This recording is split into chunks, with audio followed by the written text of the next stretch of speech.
பெங்களூரிலிருந்து புகையிலை போதை வஸ்துக்களை கேரளாவிற்கு கடத்திய 2 பேரை போலீசார் கைது செய்தனர். சேலம் மாவட்டம் ஓமலூர் வழியாக தமிழக அரசால் தடை செய்யப்பட்ட குட்கா பொருட்கள், புகையிலை போதை வஸ்துக்கள் கேரளாவுக்கு கடத்துவதாக சேலம் மாவட்ட காவல் கண்காணிப்பாளர் கௌதம் கோயலுக்கு தகவல் கிடைத்தது. இதையடுத்து மாவட்ட காவல் கண்காணிப்பாளரின் சிறப்பு குழு வாகன சோதனையில் ஈடுபட்டனர். ஓமலூர் அருகே காமலாபுரம் பகுதியில் போலீசார் நிற்பதை கவனித்த 2 கார்கள் அடுத்தடுத்து நிற்காமல் வேகமாக சென்றது. சந்தேகமடைந்த போலீசார் கார்களை விரட்டி பிடித்து சோதனை செய்தனர். அப்போது 2 கார்களிலும் சுமார் 50 மூட்டைகளில் 450 கிலோ புகையிலை போதை வஸ்துக்கள் இருந்தது கண்டறியப்பட்டது. இதை கடத்தி வந்த கேரள மாநிலம் கண்ணூரை சேர்ந்த அப்துல் சமது மற்றும் பெங்களூரை சேர்ந்த ஜஜீர் ஆகிய 2 கைது செய்து விசாரித்தனர். இதையடுத்து சுமார் 20 லட்சம் ரூபாய் மதிப்புள்ள 2 கார்களையும் 6 லட்சம் மதிப்புள்ள குட்காவையும் பறிமுதல் செய்தனர். தொடர்ந்து 2 கைது செய்த போலீசார் வழக்கு பதிவு செய்து விசாரணை நடத்தி வருகின்றனர். திராவிட மாடல் ஆட்சிக்கு முடிவு கட்ட முன்னுரையை எடப்பாடி பழனிசாமி மேட்டுப்பாளையத்தில் எழுதியுள்ளார். இதன் முடிவுரையை பாஜக எழுதும் என்று நயினார் நாகேந்திரன் தெரிவித்தார்.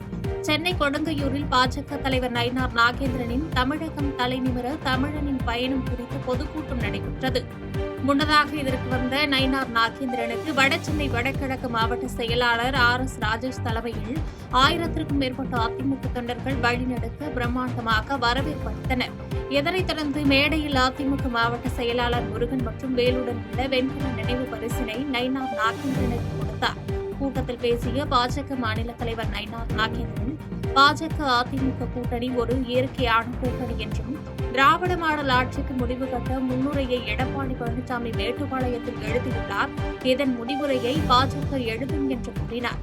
கரூர் சம்பவத்திற்காக விரைந்த முதலமைச்சரின் கால்கள் கள்ளக்குறிச்சி நோக்கி ஏன் செல்லவில்லை என்று கேள்வி எழுப்பியவர், தமிழகத்திற்கு பாஜக என்ன செய்ததென்று பலர் கேட்கிறார்கள். மெட்ரோ ரயிலுக்காக ரூபாய் 8000 கோடி வழங்கியது மத்திய அரசுதான் என்று பதிலளித்தார். திமுக அரசின் நடவடிக்கைகளுக்கு மக்கள் மன்றத்தில் நல்ல தீர்ப்பு கிடைக்கும் என்று தமிழக பாஜக முன்னாள் தலைவர் அண்ணாமலை கூறினார். கோவையில் செய்தியாளர்களிடம் நேற்று பேசிய அவர், கரூர் சம்பவத்தில் CBIக்கு ஒத்துழைப்பு வழங்கி உண்மை குற்றவாளிகளை கண்டறிய தமிழக அரசு உதவ வேண்டும் என்று கேட்டுக் கொண்டார். நிகழ்ச்சி நடத்துபவர்களுக்கும் பொறுப்பு உள்ளது, ஆனால் அவர்கள் மீது மட்டும்தான் தவறு என்று கூறுவதை தாங்கள் எதிர்ப்பதாகவும், 41 பேர் உயிரிழந்த பின்னர் ஒரு அரசு அதிகாரி மீது கூட ஏன் தமிழக அரசு நடவடிக்கை எடுக்கவில்லை என்று கேள்வி எழுப்பினார். சென்னையில் சாலையில் நடந்த மோதல் சம்பவத்திற்கு நான் தான் காரணம் என்று திருமாவளவன் கூறியுள்ளார் என தெரிவித்த அண்ணாமலை, அவர் முதலில் நாகரிகமான அரசியலுக்கு வர வேண்டும் என்று கருத்து கூறியதோடு, நான் காவல்துறையில் பணியாற்றிய போது பல ரவுடிகளை கையாண்டவன், எனவே மிரட்டல் உருட்டல் எல்லாம் என்னிடம் எடுபடாது என்று காட்டமாக தெரிவித்தார். அதை கேள்வி கேட்டா என்னைய மிரட்டுறீங்க, அதை தாண்டி முதலமைச்சரை போய் பார்த்து கம்ப்ளைண்ட் கொடுப்பீங்க.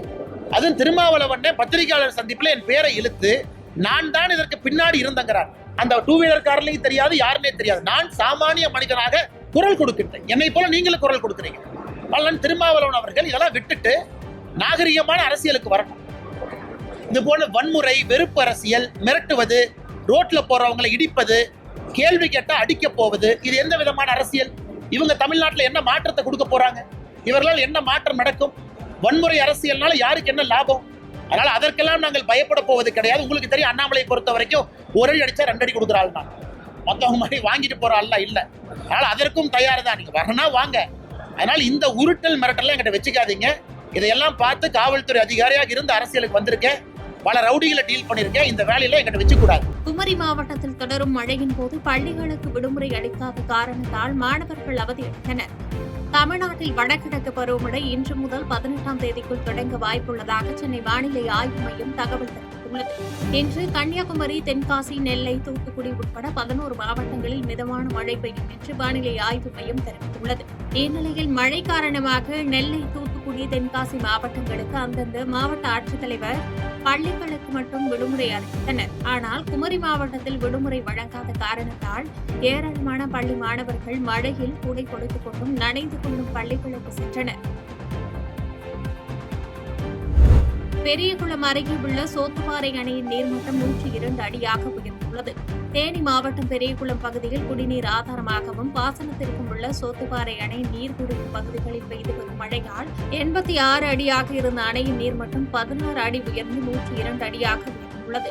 சோத்துப்பாறை அணையின் முழு கொள்ளளவான 126.28 அடியில் தற்போது 102.12 அடியாக உள்ள நிலையில் அணைக்கு நீர்வரத்து 80 கன அடியாக உள்ளது.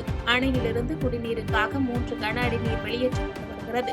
சோத்துப்பாறை அணையின் நீர்மட்டம் 100 அடியை கடந்து உயர்ந்து வருவதால் பாசன விவசாயிகள் மகிழ்ச்சியடைந்துள்ளனர்.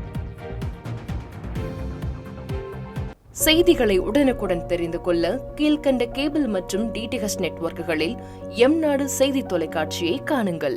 பாதகம் செய்பவரை கண்டால் நாம் பயம் கொள்ளலாகாது பாப்பா. மோதி மிதித்துவிடு பாப்பா, அவர் முகத்தில் உமிழ்ந்து விடு பாப்பா.